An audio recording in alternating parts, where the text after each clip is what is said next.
Ils se sont arrachés au combat pendant la nuit. Une soixantaine de villageois de Diabali.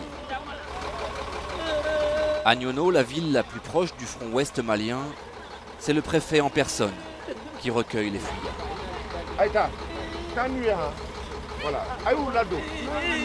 C'est tout le peuple, comme le président de la République, monsieur le président de la République l'a demandé, nous sommes tous debout comme un seul homme. L'union sacrée autour de notre armée et de l'ensemble de nos partenaires. Une armée malienne condamnée à vivre sur les populations. Depuis que les militaires affrontent les islamistes à l'ouest, le colonel Seydou est chargé du ravitaillement des forces. Bon, le moyen logistique, réellement dans une armée, surtout une armée modeste comme le Mali, les moyens logistiques souvent ils font défaut. Il faut être réaliste.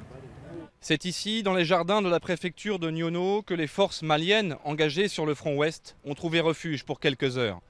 Ici, elles pourront se ravitailler en vivres, en munitions et recevoir des soins pour les blessés. Des médicaments pour soutenir la troupe. Maintenant, après le repli, les éléments sont venus. Le commandement nous a envoyé des médicaments pour prendre en soin les blessés et les malades. Quel genre de blessure? Bon, blessures par balle. Des blessés par balle qui ne s'attendaient pas à une résistance aussi forte des groupes islamistes. Si l'armée malienne manque parfois de munitions, les djihadistes, eux, sont bien équipés. Avec la chute de Kadhafi, nous savons que l'arsenal de l'armée libyenne vraiment a été réparti dans un désordre infernal. Donc, il me semblerait que ces armes se sont retrouvées dans la main de ces djihadistes-là. Dans les prochaines heures, après 4 jours de combat, l'armée malienne devrait entrer dans Diabali.